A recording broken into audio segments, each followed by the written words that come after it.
Hi and welcome to my channel.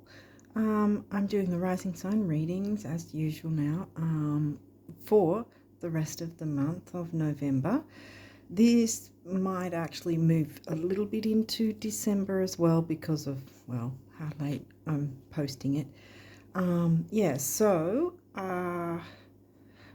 I have already got the other video on my community tab which shows the charts about the energies in November, yes, new and full moons, but considering both of those have passed, I want to let you know that there is more information than just the new and full moons of this month in that video, which I think you'll find quite helpful because we're talking about the retrogrades in there and also some energies that came up at the start of the month with the first new moon, which will be very similar next month as well. And so I show the charts. It's not a card reading in that video, but you'll find it at the top of my community tab there, the first post, and you just click on the video there and it'll open. But yeah, I show the charts and I also give some examples, like real world examples of how it plays out and what sort of things you can look out for in your life that will help you to navigate through the rest of the month and further, because as I've just mentioned, I do talk about moving into the early December as well, those energies. But that dovetails your card reading. So yeah, so it's worth taking a look at. Yeah, apart from that, I think the pinned comment on this video, and check the description box for some links that you might find helpful as well. So without further ado, I think that's enough said, and I think we'll jump straight into your card reading and see what the cards have brought through for the rest of November. And this, as I said, this may or may not, we'll see. It may jump into a little bit of December as well, but we'll see. Virgo. Okay. As I say Virgo, I just noticed a bit. Okay, so that's your 12th house. That's in the Pisces house. And Virgo's, you know, health, duty, service to others, detail oriented. Details is what I was trying to say there. So we're opening up with that. Ascendant. Well, clearly you're not Virgo ascendant. You're Libra. So we've got Libra and Virgo energies jumping in here. And technically Pisces energies with the Pisces house. But your ascendant is in the Aries house. 8th house. Ooh. Okay, well, that's the Scorpio house. Shared resources, occult, sex, taboo, debts, credit cards, loans, taxes, government payments, what else? Bank accounts. Shared resources aren't necessarily money either. So let's just see what else comes along. What else? 8th house. Well, that's in your not Taurus house. Taurus is in your Scorpio house, your 8th house. Now we've got Gemini. Communication. Gemini's in your 9th. Yeah, Taurus is in your 8th, Gemini's in your 9th, yeah. So communication, long distance perhaps communication, or communication to do with study, like higher learning, like university and that sort of thing. What else? Whoa. Okay, here's the thing. You may or may not have already been hit with this because this is obviously the previous eclipse, which was in Pisces. You got the Pisces house, but you didn't get the Pisces sign. Okay, so sidereal Pisces that eclipse was in. In fact, I think for tropical, they also said back then that it was also in Pisces, because the Pisces and the Virgo signs are really like massive constellations. So in True Sidereal, they go by the actual size of the constellations, so the placements are actually correct. But whereas tropical chops them into neat 30-degree sections because it makes it easier to read. But you can learn to read True Sidereal without, any hassle. So anyway, normally I'd say, oh yeah, with the lunar eclipse, but we've already had it. So if you're lucky and haven't been hit with this, then this is your heads up to look into this shared resources and how you're communicating your shared resources with regards to, because this is the 9th house and it's smack in the middle of your 8th house and the eclipse. So there's how you communicate Sagittarius themes, if that makes sense. I ran through them a minute ago. Juno. Okay. Well, Juno can be about relationships, which, well, you're Libra, so you're pretty much all about relationships of any kind, not just romantic. But what Juno is saying is it's asking you to look at, are you having equal give and receive, equal give and take in a relationship? See, this is shared resources, which is technically equality within the give and receive, the give and take sort of thing. Is that happening? Is there more of one than the other? Are you giving too much, or is someone else giving too much? I mean, sometimes we can be in our shadow and none of us are perfect, but this is a chance to look at that if that's the case. But otherwise, it's, are you being Libra? It's probably more that someone else is taking and you're giving way more than you need to. The other thing that Juno asks about this specific relationship side of things is, do you actually want to be in a relationship? Because you have the choice to obviously be in one or not be in one. And this goes, again, not just for romantic relationships. We don't have the 7th house as yet. We don't have Aries or the 7th house. So let's see what else. Neptune. Neptune's still retrograde in Pisces. And again, retrograde energies don't mean everything screeches to a halt. Sorry to reach like that. I'm just sort of moving everything because these cards are big and I don't think it'd fit one of those in that area. So I'll move them across. Hopefully they're not out of camera view. I've tried to sort of maneuver the camera to make it sort of a better view, but it's not a camera, it's a phone. And I've got a ring light and, not a what are they called, those stands or tripod or whatever it is. So I don't have the expensive equipment. I can only work with what I've got. So sorry if it's still terrible, but this is the best I can do. And so far it's been working. I don't even know if it makes much difference from other, from where it was before for everyone. Maybe no one's noticed. I don't know. But I was trying to sort of make it better for you guys. Anyway, that's a bit of a tangent. Let's keep going. Retrograde energies, retrograde planets don't mean everything screeches to a halt. It's actually a reminder for us to take a closer look, the review, like we're always told with Mercury retrograde. It's the same with any retrograding planet.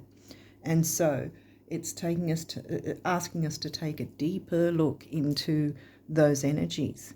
And considering we've got the lunar eclipse, there's something that needs to at least have some sort of tweak or change to it, if not end. And again, it doesn't have to be ending a relationship, it's just ending a dynamic within a relationship. Something to do with shared resources, because that's the only house that came out so far. Let's see what else is coming through, because this is a house card. The 10th house. Your achievements and status in the outside world. This is the Capricorn house, which would be, I think Cancer is in your 10th, because I think you've got the opposites being Libra, balance of opposites, like Libra rising is in the Aries house. and Virgo is in the Pisces house, the opposites, and Gemini is in your Sagittarius house, if that makes sense. And then we've got Taurus, again, an opposite of Scorpio, Taurus in the Scorpio house, which means Scorpio is going to be in your Taurus house. So Scorpio would be in your second house, which we haven't got yet. So the 10th house is about career and ambitions. I think I already read that little snippet on the card. So your career, shared resources, that kind of makes sense. So maybe it's something to do with work life. Mars, okay. Mars is going to be retrograde soon. Oh, I didn't check exactly when, but it's next month. But he's going to be in his pre-shadow very soon. Jupiter's retrograde as well. But Jupiter hasn't got, we've got Neptune though. Mars at this point, I'm pretty sure he's still direct at this point when I'm recording. Your physical energy, drive, strength and fighting spirit. Well, now we're getting to the middle. Whoa, Scorpio. Okay, I did say Scorpio will be in your second because your Taurus is in your Scorpio house. So your Scorpio will be in your Taurus. So now we've got Scorpio. So yeah, this has got something to do with shared resources, probably money, because this is your money house, right? That's a money house too, but that's the Scorpio money house can be intense like Scorpio. Well, you know, because it's shared resources, whereas the Taurus house is about your own money and what your luxuries and enjoying things and money, self-worth, values, what you value, who you value even, and you know, even luxury foods, sort of that sort of thing. Yeah, so that's smack in the middle. So it's definitely career and money and shared resources. Mars, taking action. Vesta, home and hearth. I always feel Vesta's like home and hearth, the hearth of the matter, kind of the very core of the matter. The goddess within your sacred spiritual center and quiet dignity. Yeah. What's at the heart of the matter?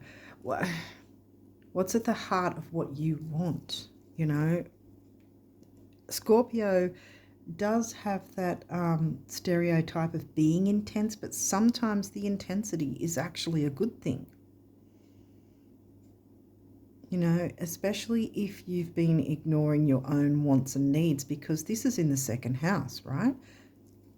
What you value, money, luxuries, and self-worth. It's a house governed by none other than your own ruling planet, Venus, because it's also Taurus that's governed by Venus, and Taurus is in the Scorpio house, and the Taurus house is being highlighted as well. So there's the Venus energy as well. I'm surprised Venus didn't come out. But, yeah. Quiet dignity. I think this is where you've probably... any financial decisions that are involved with shared resources, whether you have to end a type of commitment like that in some way or do some sort of tweak and change that makes things a lot better, because this is what the eclipse is trying to tell us. It's telling us that we need to make certain changes. We need to look at, review, like I said, and I mean, Neptune in the negative can have us, you know, head in the clouds maybe and not looking at things clearly. But the other side of that might be that we need to look at bringing beauty, music, that sort of art, that sort of thing in, and maybe that's to do with your second, because this is in your second, right? So this is the one in the middle here, is your second house. So maybe it's in some way it's tied with your work life, your career life, whatever. bringing some sort of music, art, beauty of some sort to change it up, see, making that tweak and change for the better. First house, again, your rising sign. Can I squeeze these across it? Oh, I don't know if it'll be out of camera though. I think it's about you making a decision about what's in your own heart, the heart of the matter, like for yourself, rather than the other, which is usually what Libra is all about, dealing with what the other wants. I think this one's asking you to deal with what you want. What's at the heart of, what's at your heart? What do you want? Because this is your first house here as well. Come through twice. And some sort of change that will help your career life. What's this guy? Try and flow. Well, that's what you want, because this is an aspect. And it's an easy one. Squares and oppositions are quite difficult, you know, and how do we say it? Sesqui-squares or whatever as well. So there's some pretty difficult aspects in the chart as well. But this is one of the easy ones. Easy go, easy flow. So this is, yeah. Okay, easy go, easy flow is definitely a Pisces Neptune thing. So this is, I think this is probably, there's been some sort of tension, which often happens, one, with money, especially when you're working with money or resources of some kind. There can be an emotional charge to it. You know, because Mars is one of the ruling planets of Scorpio, along with Pluto, but Pluto didn't come out. But yeah, this is saying to bring in the easy go, easy flow, home hearth, nurturing energies in some way. And I think it's again still asking, what do you want to bring in to make that tweak and change? Something does need to change. If you haven't been already hit with that, which hopefully you haven't, but again, yes, it was in September, late September, but these guys have a 3-month minimum window of where you'll feel the energies. So a lot of the time people think, oh, all the eclipses have been and gone. No, a minimum 3 months you're going to feel the energies, and it's going to have the intensity, you know. And this has come through because there's some sort of change that needs to be made in some area, which seems to be something related to your working life. So there's a need for an easy go, easy flow energy to come in some way, some sort of change to make things maybe beautify, or, you know, the surroundings in some way, or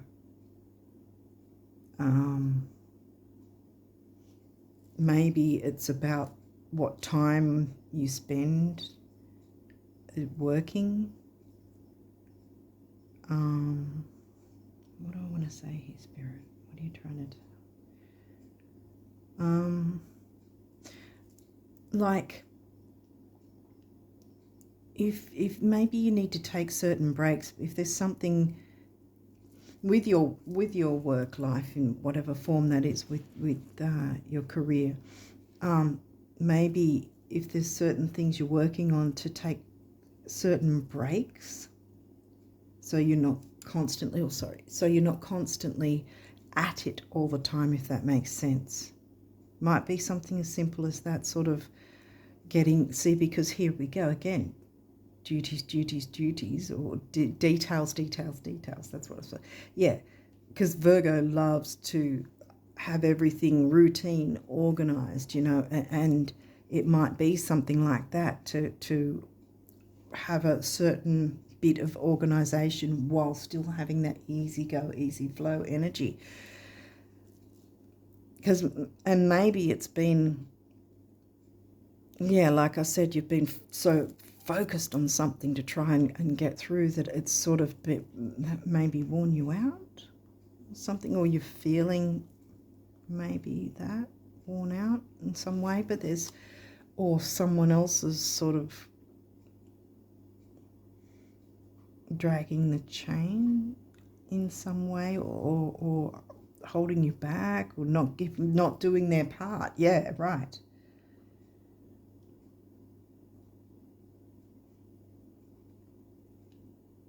It might be,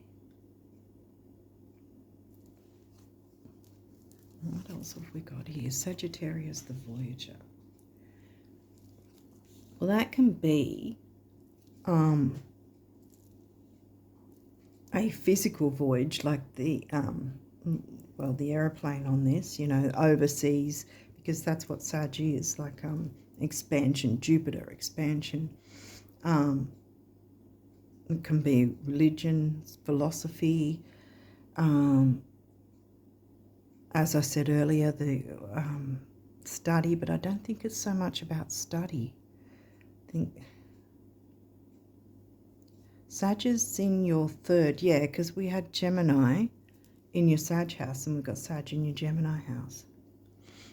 So it's communicating Sagittarius things.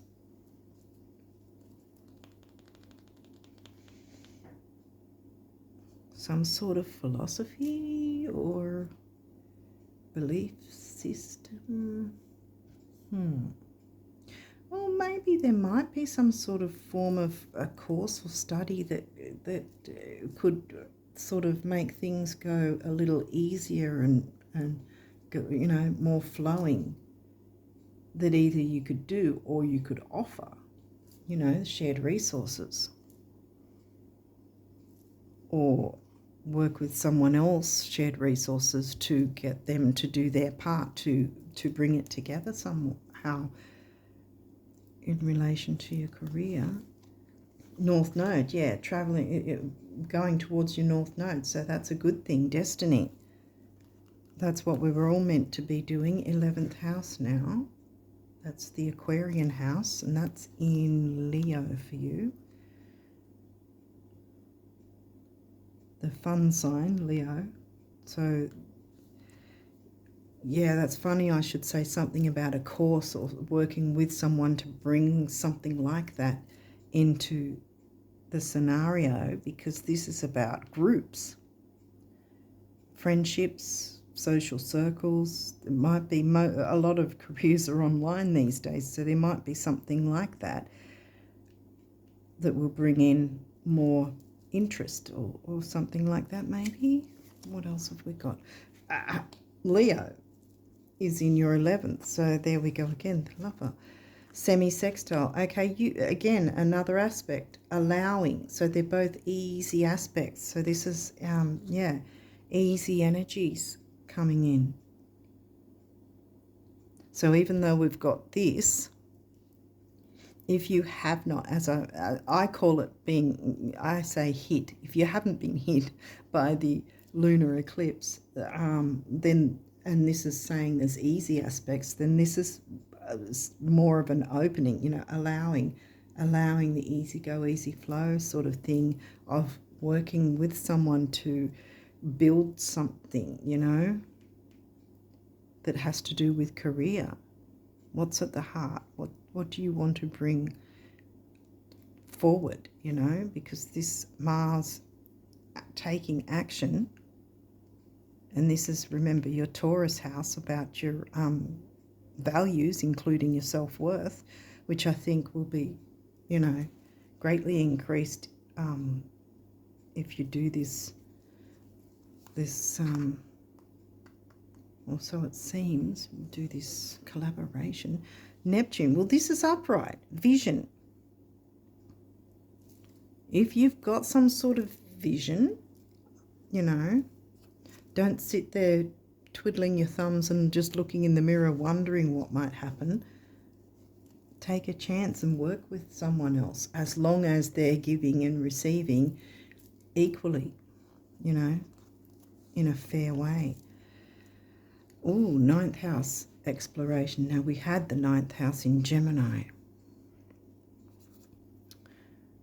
And this is in reverse. So either, well, it seems you haven't been exploring this option, or you haven't been able to, and it's perhaps time to look into that.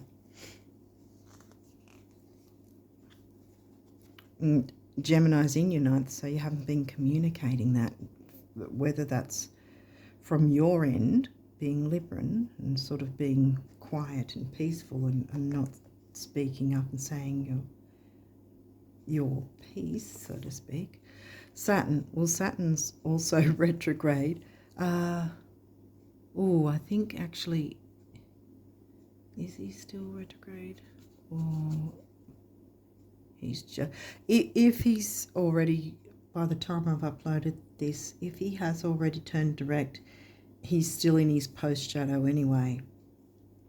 Structure, so there hasn't been structure, so we need to turn that one around and gain structure by communicating ideas, I think. The final one, well, Jupiter. Okay, this does say abundance and it's in reverse. However, Jupiter is also in retrograde, which I'm getting the retrograde energies rather than there's no abundance. But there's also, perhaps there hasn't been abundance because there's been that hold up, you know, not going forward with these ideas, or, you know, or feeling held back by someone's not willing to, you know, if some, again, like Juno asks, if someone isn't willing to put their half of the work in, Juno gives you that choice to, or Juno, it's not so much it gives you the choice because you have the choice already, but it gives you that nudge to ask yourself, do you want to stay in a situation, relationship of any kind, not just romantic, but do you want to stay in a relationship that's not equal, give and take, give and receive, whatever? Because this also might be what's holding you up, and therefore letting that person sort of do their own thing and not trying to attach, because, you know, we can be like that sometimes, but letting them go off and do their own thing, it often opens the way for someone or something better to happen that otherwise wouldn't have had a chance to if we were clinging on to the person that was not giving equally to us, if that makes sense. And again, it's not necessarily romantic, because I'm not getting romantic, it's more a work career sort of thing. And as I said, this doesn't, while this card says abundance, being in reverse is more telling me about that Jupiter is actually in retrograde, which again doesn't mean things screech to a halt. It just means it's reiterating that energy to have a closer look at what ways can we bring in the expansion, the abundance. And I think that's how, by reassessing who's giving and receiving and in what way, and what is the options of bringing in something to change things for the better. And is there someone else that would be more suited to this, bringing in this idea with you, or whatever it is. Okay, so now we'll jump into these numerology cards and see what's up here. Self-love, there you go. What was I saying? Self-worth, second house. And this is the base chakra, which is about material stability, grounding, security. And this is the throat chakra, communication, communicating Sagittarius themes of expansion and abundance. 6, temporary opportunity. It's also focus, detail, and dignity. 1 is personal power. 6 and 1 is 7, which is the mind and creativity.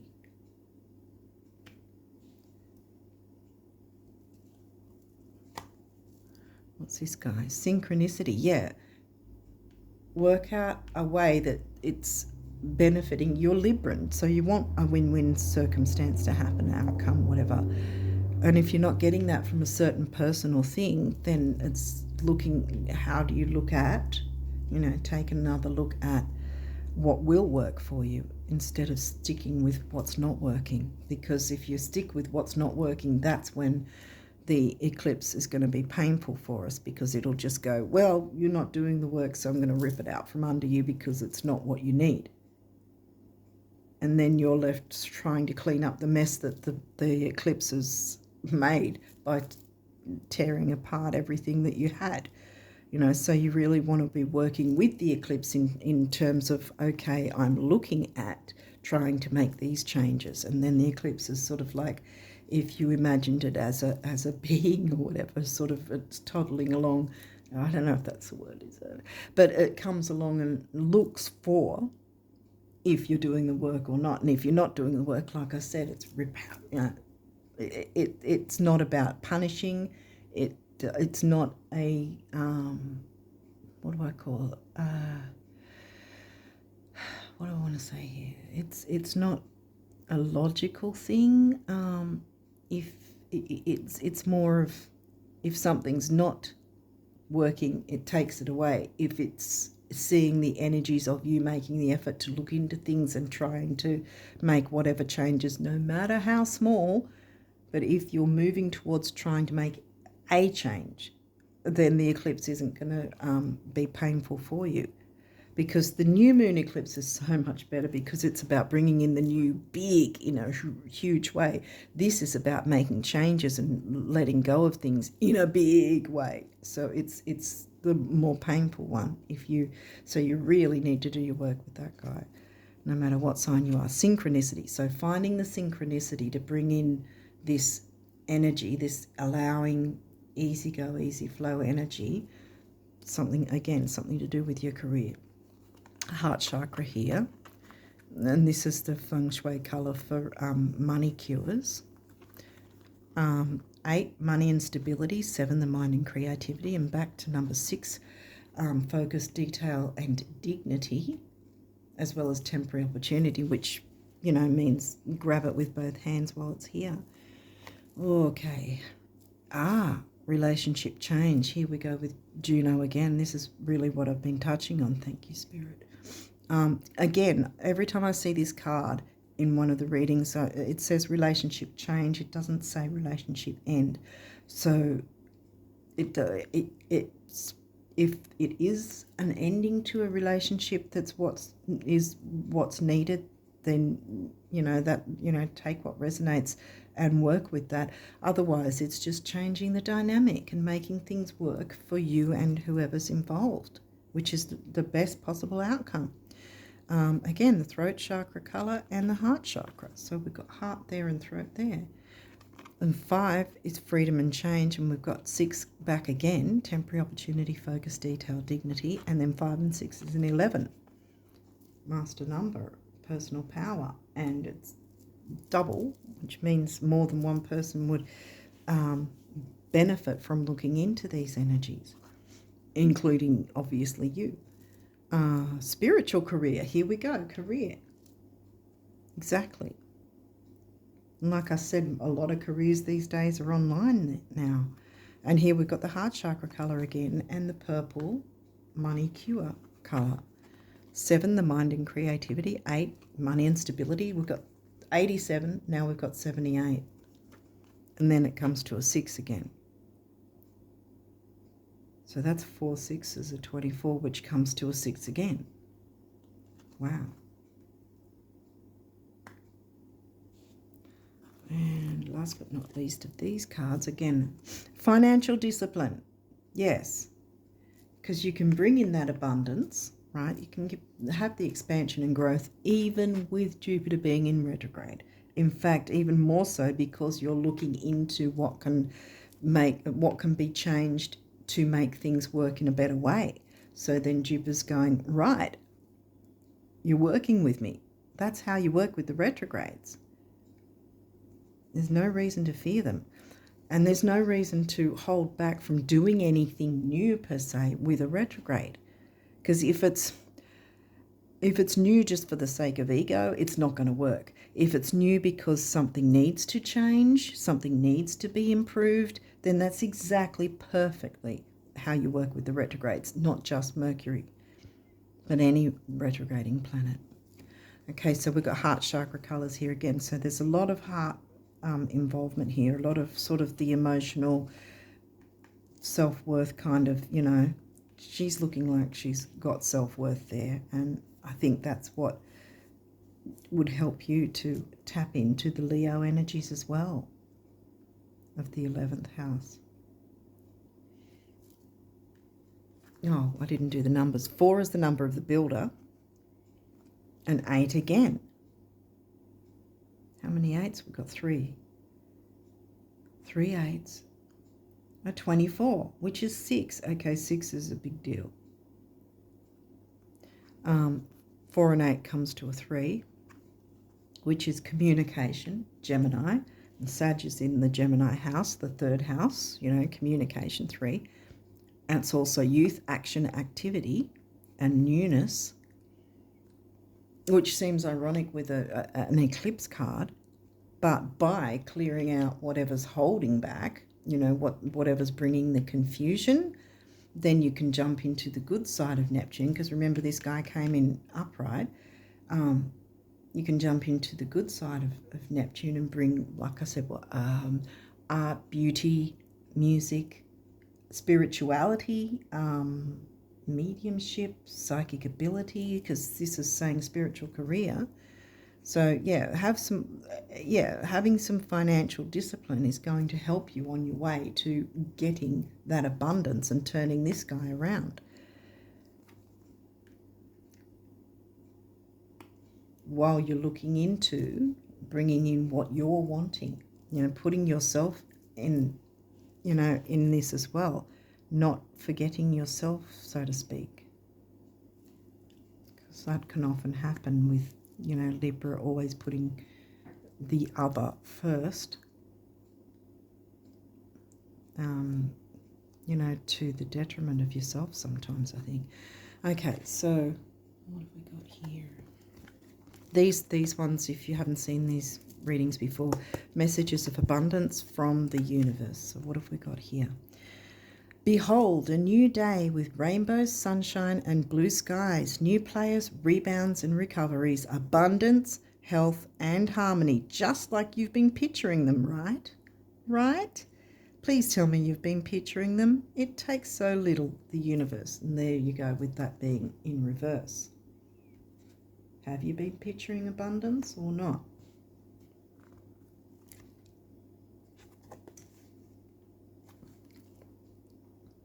Actually, it's not that you want stuff that you don't have, but that you want stuff that you think you don't have. And the best way to change this is to begin thinking that you have it. As in, oh, there's my electric fully loaded Halbatron cloud zapper. Rain, please, the universe. Yeah, rain, please, because this is a desert, so it needs rain for the growth. Which, ironically, growth and expansion of Jupiter. And there we have some green. You want what you want because you know it's possible. If it wasn't, you wouldn't. This is powerful. Embrace it. For whatever else you believe or don't believe, this belief alone can take you the distance. And what you want wants you. There you go. Bam. Self-love. Synchronicity. I think I'll put that there. What you want wants you. And then we've got another desert one. So you're needing the rain. Yeah, which Neptune is watery. See, Neptune is a watery Piscean planet, and we opened up with Virgo being in the watery Pisces house. Do you know what's 1,000,000 times better than getting to the top of the mountain? Getting there after having been lost. Oh, yeah, the universe. Yeah, so there has been that sort of tension, I think, to some degree, and the eclipse is asking you to look into that and work on it so that you can then bring in the new, turn this guy around and bring in your abundance. So you only got one of these. What does it say? Believe. Be open to all possibilities and opportunities. Let go of preconceived ideas. There is nothing to fear. You are constantly surrounded by love. Start to believe in yourself. I said self-worth. And trust your instincts. Wondrous possibilities and opportunities abound, provided you are flexible and retain an open heart and mind. Believe all is possible. I'm going to put that on the self-love one because I think that's a strong thing. Believe, self-belief, which Leo, remember Leo in the 11th, Leo believes in themselves, you know, in the stereotype of the Leo sign, you know, is the self-belief, the ability to put themselves there in the spotlight, on the stage, and believe in themselves enough to know that they can do it, you know. And I think that's what the main message is here, that you can do this, and it's just a matter of looking into, are you getting enough out of a certain relationship situation, and is there a need to change something so that the dynamic works for you and the other, you know, not just works for the other because you're going to feel like crap because you're not getting anything from it, you know, that way. And you want it to be working for both you and whoever you're with, you know, within that dynamic. So I'm going to leave it there and wish you all the best of luck for the rest of November and moving into December. And until next time, bye for now.